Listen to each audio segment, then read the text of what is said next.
Soy Roberto Pombo. Bienvenidos a Mis Preguntas, un programa de Prisa Media patrocinado por Droguerías Cafam, porque tú nos inspiras.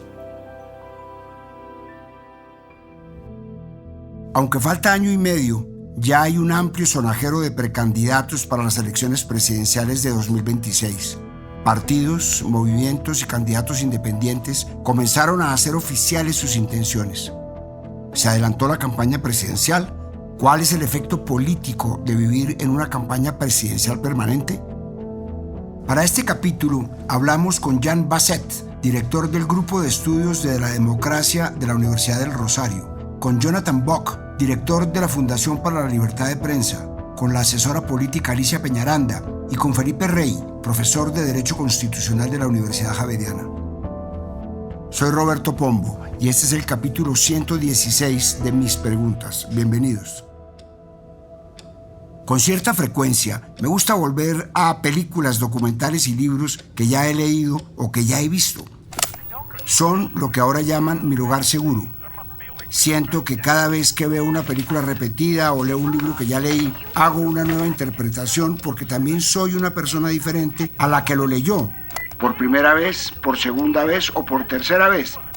Y cada relectura es una nueva capa de interpretación que puedo agregar a su mensaje. Muy recientemente me pasó con La Divina Comedia, el libro del escritor italiano Dante Alighieri, en el que relata la travesía del alma de su protagonista, el propio Dante, a través del infierno, el purgatorio y el paraíso, guiado por el poeta Virgilio y luego por Beatriz, su amor idealizado.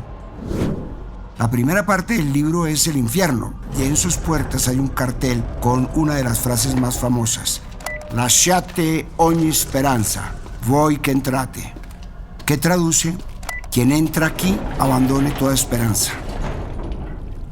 En el vestíbulo del inframundo, antes del cruce del río Aqueronte, queda lo que se conoce como el anteinfierno, un espacio liminal, turbio y desolado, un lugar interminable de movimiento caótico y estéril. Allí residen las almas que no fueron ni virtuosas ni malvadas en vida, sino indiferentes y apáticas. A esas almas ni el paraíso ni el infierno los aceptan. Son despreciados incluso por los condenados, pues no tomaron una posición en vida. En el anteinfierno, las almas están condenadas a correr detrás de una bandera que cambia de dirección constantemente, ondea al azar, reflejando su vida sin rumbo, y son perseguidas por avispas y mosquitos que las pican haciendo que derramen lágrimas y sangre que luego alimentan a gusanos, completando el ciclo de su tormento. Mientras pasan por ese lugar, antes de cruzar el río Aqueronte, que los conduce al infierno propiamente dicho, Virgilio le dice a Dante: «No hablemos de ellos, mira y sigue adelante». Como les decía, volver a leer un libro casi siempre hace que pueda entenderlo mejor. E incluso hay ocasiones en las que me ayuda a entender algo más fuera del libro.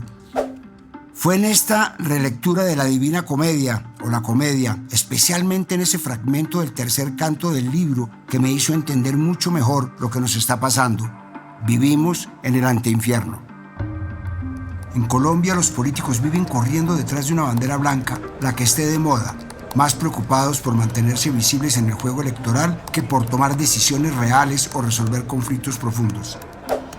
En un espacio caótico y estéril, las banderas blancas representan las campañas políticas colombianas, donde las promesas y discursos son oportunistas, cambiando según las encuestas o el clima mediático, y cada ciclo electoral parece perseguir un ideal de país que nunca se concreta porque la campaña electoral vuelve a comenzar, dejando a los ciudadanos frustrados y atrapados en un limbo. Yo sé que en general el mundo político es cambiante, dinámico, pero en Colombia la campaña electoral parece no acabar nunca, aunque se haya acabado de elegir a un presidente. Y quizás en estos últimos años esta situación se haya intensificado más que antes.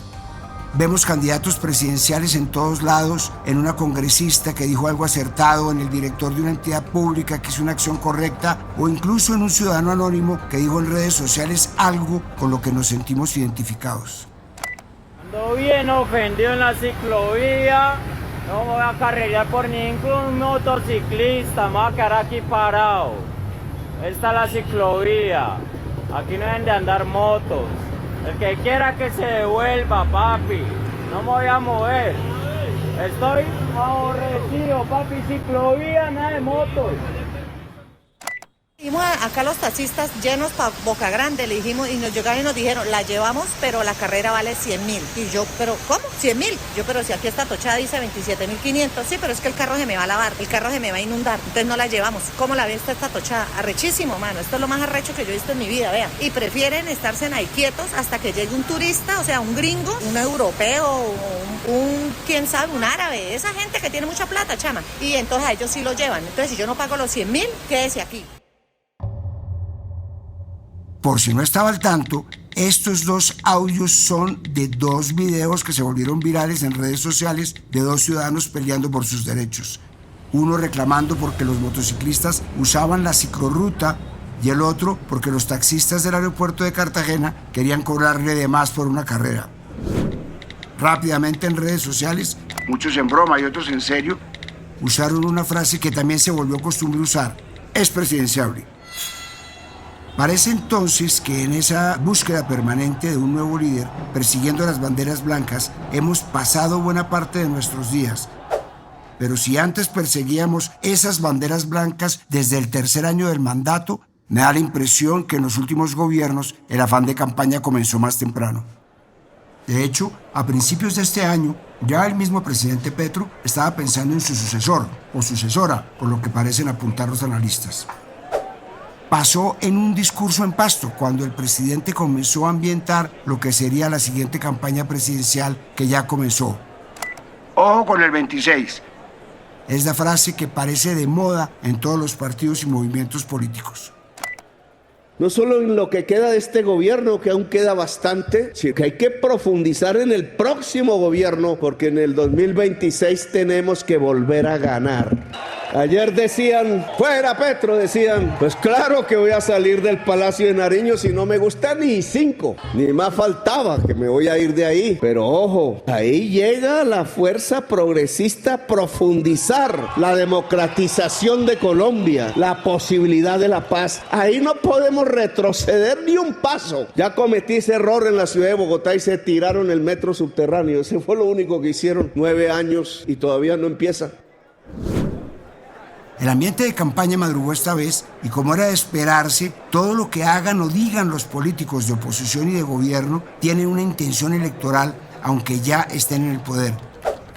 Según le dijo al diario El País América Carlos Suárez, socio de la firma Estrategia y Poder, todo comenzó con este comentario del presidente, abro comillas. Dijo que el progresismo necesita 4 años más, que la verdadera pelea está en el 2026. Tiró el anzuelo y los primeros que lo picaron fueron los de la llamada derecha. Cierro comillas. Así comentó Suárez a ese medio. ¿Qué impacto político tiene que la campaña presidencial se alargue tanto? Esto me explicó Jean Basset, director del Grupo de Estudios de la Democracia de la Universidad del Rosario. En las últimas semanas, varios políticos han manifestado su intención de presentarse a la elección presidencial de 2026, lo que de cierto modo lanza anticipadamente la campaña ya desde el principio de 2025, probablemente, es decir, año y medio antes de la elección, más o menos. Es un tiempo largo. Eso se debe en buena parte al hecho de que los partidos políticos están demasiado fragmentados para jugar su papel de filtro de las candidaturas, de cierto modo. Entonces, los políticos se alistan muy temprano para tratar de ponerse a sonar y de participar en las distintas etapas de la campaña, de los procesos de las elecciones que van a tener muchas etapas para llegar a 2026. Las consecuencias de esto es que en Colombia, que es un país donde los mandatos presidenciales son relativamente cortos, pues los mandatos útiles se terminan siendo aún más cortos, de cierto modo, porque muy tempranamente los políticos se van a poner a pensar en la campaña electoral y de cierto modo esto va a impedir de cierto modo que el gobierno pueda continuar con sus proyectos y obtener los apoyos necesarios en la clase política, porque los políticos estarán pensando ya en las próximas elecciones. Es claro que ya estamos en campaña. Con la salida al ruedo de varios precandidatos, las últimas semanas se dio inicio oficial al partidor de quienes aspiran a ser presidentes del país en el próximo periodo. Entre los que han hecho anuncios oficiales y los que coquetean y aparecen en las encuestas, la lista es larga y suma más de 20 opcionados. Ya lo decía el exfiscal Alfonso Gómez Méndez en una columna hace un año. Colombia parece un país en permanente campaña. No termina de elegirse un presidente cuando ya le comienzan el proceso sucesoral. Y es que mientras en cualquier país una campaña política dura a lo sumo 6 meses, en Colombia parece que nunca termina. Especialmente con la figura de las candidaturas por firmas, que les permite a los aspirantes sin partido o movimiento político comenzar antes. De acuerdo con la sentencia C-490 de 2011 de la Corte Constitucional, la recolección de firmas no debe considerarse como campaña electoral anticipada, ya que es un mecanismo necesario para garantizar el derecho de participación política de los ciudadanos independientes. Sin embargo, sí se ha convertido precisamente en eso, en un atajo, y les otorga una ventaja a esos candidatos que se presentan sin el aval de un partido político. Esta fórmula es bastante vieja y ya la reseñé en otro capítulo sobre las tácticas de los políticos en campaña. Sin embargo, un hecho más reciente abrió un debate ético importante y creo que ya todos saben para dónde voy. Hace aproximadamente 2 semanas se dio la noticia de algo que casi todo el mundo sospechaba, que la periodista y entonces directora de la revista Semana, Vicky Dávila, era precandidata presidencial. Hay que derrotar el miedo, hay que resetear la política, no nos podemos rendir. El presidente o la presidenta no puede ser más que un empleado de los colombianos. Me voy de semana con la tarea cumplida. A mis compañeros del alma les pido que sigan adelante, que la prensa libre es una garantía en una democracia. Ahora tienen la obligación de exigirme con todo el rigor, como a los demás. Les pido a mis lectores y a mis compañeros que ya no me vean más con la mirada comprensiva del periodismo, sino con la mirada crítica a quien intenta involucrarse para generar un cambio positivo en nuestro amado país. Este es un fragmento de su carta de despedida a los lectores de la revista, que fue la portada de la edición de esa semana y fue el punto culmen de un rumor que se hacía cada vez más fuerte desde que hace varios meses la portada de ese medio fuera una propuesta económica de la entonces directora. ¿Qué tal un 10-10-10? Les explico. 10% de IVA, 10% de impuesto de renta para las empresas, 10% de impuesto para las personas, sin exenciones y sin gabelas, para nadie, porque aquí muchos poderosos se han acostumbrado a tener un sistema tributario a su medida, a costa de la pequeña y la mediana empresa, a costa de los trabajadores. La polémica estaba servida y desde entonces cualquier movimiento de la periodista fue visto como una estrategia política. Incluso, poco tiempo después, comenzó una gira por el país, empezando por Medellín, que por supuesto también causó polémica porque ya se intuía que tenía fines políticos. Incluso, mientras ejercía como directora de Semana, terminó en discusiones con otras colegas y medios que señalaron que se trataba de una campaña política disfrazada de periodismo. Meses atrás, el portal de periodismo político La Silla Vacía declaró que le daría tratamiento de candidata presidencial a la todavía directora del medio. Aunque de manera diferente, esta no es la primera vez que el periodismo y la política están relacionados. Hay varios ejemplos, como los casos de Andrés Pastrana, que fue concejal de Bogotá y periodista al mismo tiempo, o Juan Manuel Santos, que fue subdirector del diario El Tiempo. Sin embargo, las situaciones han sido diferentes. ¿Hace más daño al periodismo o a la política el hecho de que periodistas usen su labor o un medio para hacer campaña? Le trasladé la inquietud a Jonathan Bock, director de la Fundación para la Libertad de Prensa. Escuchemos la respuesta. Durante las últimas décadas son varios los ejemplos que se pueden poner para hablar de ese paso o de ese fenómeno de puerta giratoria entre el periodismo y la política. Y esto creo yo que será algo que ocurra con mayor frecuencia porque vemos que en varias elecciones se termina premiando las habilidades comunicativas o la visibilidad que tenga el candidato por encima de sus propuestas políticas. Y están en todo su derecho los periodistas de optar por el camino de la política. Sin embargo, el debate para el periodismo se abre cuando hay opacidad o falta de transparencia en el ejercicio periodístico, es decir, cuando se utiliza un medio de comunicación o el oficio para causas personales y políticas, porque por supuesto esto desdibuja por completo el oficio y el objetivo que persigue el periodismo, y no solamente termina siendo una situación que puede generar reproches personales y cuestionamientos personales, sino también termina teniendo un efecto negativo colectivamente, en el que pues quede la duda de que el periodismo terminó siendo utilizado por una causa personal o por una causa política. Vicky es quizás la precandidata más polémica o incluso la primera en la lista, pero como señalaba antes, no es la única. La lista es amplia, políticos de varios partidos han puesto sus nombres a disposición. Faltando casi año y medio, muchos ya hicieron oficial su precandidatura, así que vamos por partes. Al senador del Partido Liberal Mauricio Gómez Amín anunció su intención de ser precandidato de su partido y de querer armar una coalición con los partidos de oposición contra un candidato del partido de gobierno. En ese sentido, no la tiene fácil porque en el Centro Democrático hay varios candidatos ya que quieren posicionarse como líderes contra el pacto histórico. En esa colectividad varios empuja. El que primero lo hizo oficial fue Miguel Uribe Turbay. Quiero anunciar que he tomado la decisión de ser candidato a la presidencia por el Centro Democrático. Voy a liderar un poderoso movimiento que convoque a todos los colombianos de bien y que gane las elecciones en 2026 para que en Colombia vuelva la seguridad. Tomo esta decisión en un momento en el que nos estamos acercando a un pasado al que nadie quiere regresar.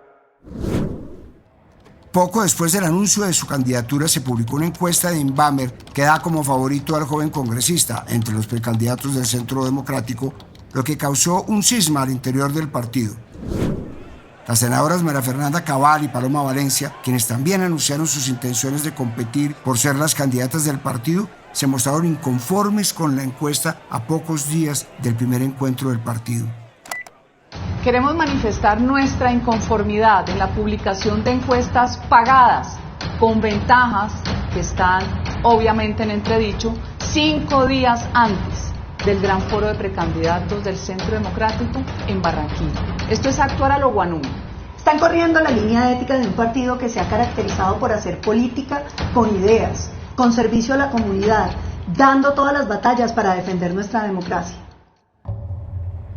De acuerdo con una encuesta de la firma Guarumo, la senadora Cabal tiene un 6,4% de intención de voto, la senadora Valencia un 1,4% y Uribe Turbay un 1,3%. Y es que María Fernanda Cabal fue en realidad la primera en lanzarse al ruedo.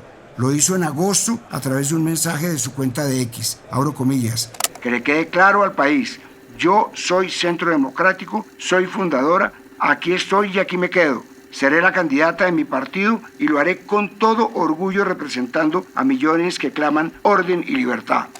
Cierro comillas.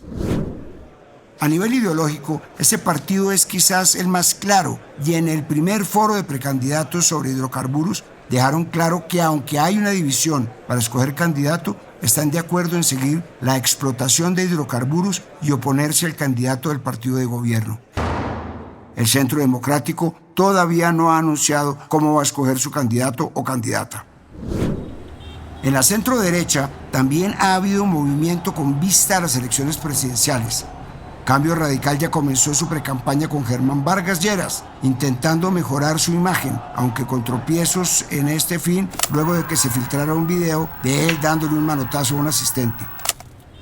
Vargas Lleras comenzó una gira por el país que ya pasó por el Huila y por Antioquia.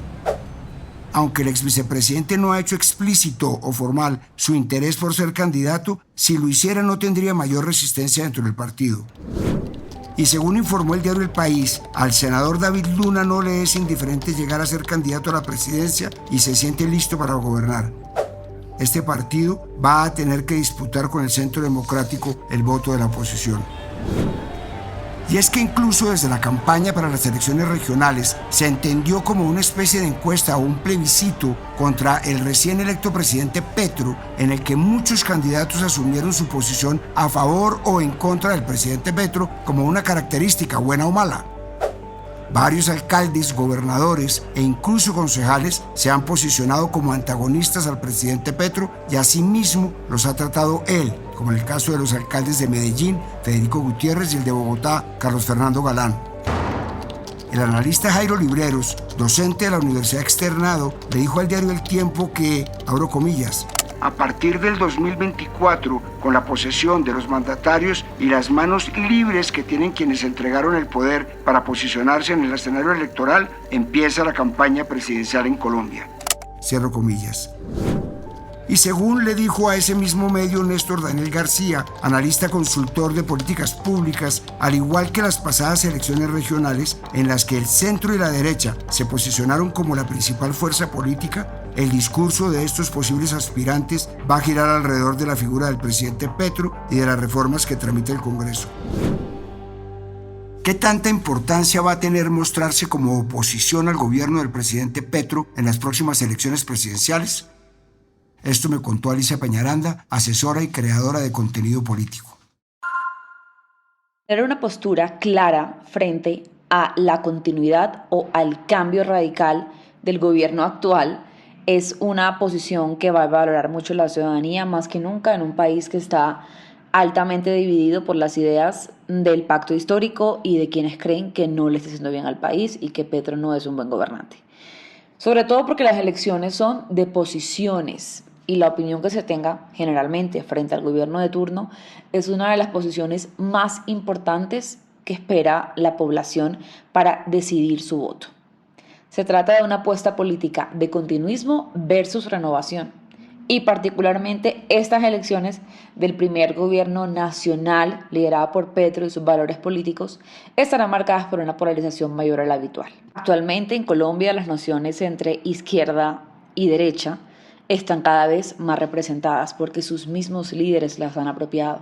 Entonces, incluso podría uno pensar que por decisión del presidente y de su equipo político, las ideas que genera la Colombia humana suelen generar mayor división. Unas bases sólidas que están de acuerdo, pero también una oposición férrea. Yo me atrevería a decir que no va a ser una opción, sino que es necesario e imperante y los mismos líderes políticos desean marcar una posición clara. A diferencia de las anteriores que se dividían las personas por temas como seguridad o paz, esta vez va a ser por continuismo o cambio del gobierno de Petro. A la larga lista de nombres que quieren disputar la presidencia hay que agregar otros, por ejemplo, el del empresario Santiago Botero, que anunció que se va a lanzar a nombre del movimiento Colombia Pa'lante Unida. Y otro anuncio que pasó inadvertido porque se hizo el mismo día que el de Vicky Dávila fue el del concejal de Bogotá, Juan Daniel Oviedo. El concejal ya venía coqueteando con una candidatura y en varias ocasiones se le vio confrontando directamente al presidente Petro. Incluso se le vio en varias ciudades del país y se ha reunido con políticos de otras ciudades. Oviedo anunció que va a esperar a junio de 2025 para renunciar a su curul y comenzará a recoger firmas por todo el país, lo que le ha valido críticas por usar su cargo y sueldo para promover su candidatura a la presidencia. Esto, por supuesto, no es nuevo. Desde Antanas Mocus, Sergio Fajardo, Claudia López, Rodolfo Hernández o el mismo Gustavo Petro han renunciado a sus cargos para presentarse como candidatos a la presidencia, aunque no lo hace menos incorrecto. ¿Se debería sancionar o regular que políticos elegidos por voto popular abandonen sus cargos para presentarse como candidatos a unas nuevas elecciones? Escuchemos lo que me dijo Felipe Rey, profesor de Derecho Constitucional de la Universidad Javeriana. Yo creo que aquí estamos ante dos preguntas diferentes. La primera pregunta es si debe ser ilegal. Yo creo que no es el papel de la ley prohibir este tipo de renuncias. Yo creo que ese poder de juzgar si está bien o no está bien renunciar, pues le corresponde al sujeto que ha entregado la autorización política en primer lugar, es decir, al electorado. Somos los ciudadanos los que tenemos que definir si esa conducta estuvo bien o estuvo mal. Y esto me lleva a la segunda pregunta, porque es que así sea legal, Es decir, así se puede hacer. Eso no significa que esté bien. Eso no significa que los ciudadanos debamos juzgar esas renuncias como adecuadas. Y al respecto hay antecedentes interesantes. Por ejemplo, lo que pasó con Antanas Mockus en la década de los 90. Yo creo que el electorado juzgó como muy negativa su decisión de renunciar a la alcaldía de Bogotá para aspirar a la presidencia de la República. Y yo coincido con que en general la ciudadanía tiene que ser muy severa a la hora de juzgar estos comportamientos políticos, porque sí pienso que en la gran mayoría de los casos, excepto situaciones muy específicas en las cuales puede estar justificado, esta conducta se utiliza simplemente para que un cargo se convierta en trampolín para conseguir otro cargo de elección popular. Y creo que los ciudadanos no deberíamos premiar ese tipo de conducta, sino más bien la conducta contraria del servidor público que aspira para un mandato específico y lo completa y luego continúa, sigue su carrera política. Yo creo que ese es el escenario idóneo en casi el 100% de los casos. Por supuesto, desde el partido de gobierno también han anticipado lo que serán las elecciones de 2026. Como citaba al inicio, en marzo el presidente Petro habló de la necesidad de volver a ganar. Según analiza La Silla Vacía, al presidente Petro le sirve comenzar la campaña de manera tan prematura porque ponerse en modo electoral le permite mantenerse en el plano de la discusión ideológica, que es el que domina, y evadir las problemáticas técnicas de la ejecución en las que sus resultados son mediocres a pocos meses de terminar su segundo año. En el pacto histórico todavía no hay candidatos e incluso tienen pendiente definir el futuro de su movimiento, si se va a unificar en un partido único de izquierda. Aunque hace pocos días la senadora del partido MAIS, Marta Peralta, anunció que será precandidata de su partido para una posible consulta interna. Por ahora, y según una encuesta presidencial del Centro Nacional de Consultoría, no destaca ningún precandidato de ningún movimiento o partido político.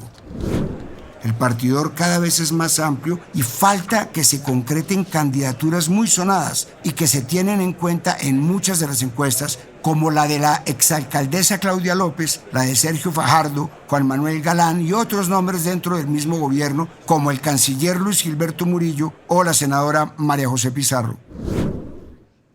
Habría que pedirle a quienes aspiran a ocupar el cargo más importante del país más honestidad, ser transparentes en sus intenciones y, aunque suene paradójico, hacer política sin hacer campaña de manera permanente. Parece que ser servidores públicos, más que para servir al país, es un trampolín para ocupar un nuevo puesto, que a la vez se va a convertir en un nuevo trampolín para otras elecciones y así sucesivamente ad nauseam.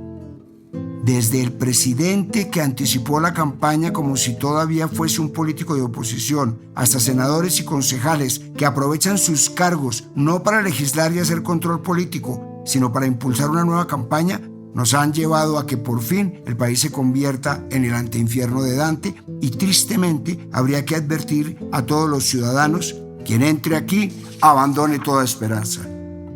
Soy Roberto Pombo y este fue el capítulo 116 de Mis Preguntas. Nos vemos en el próximo capítulo.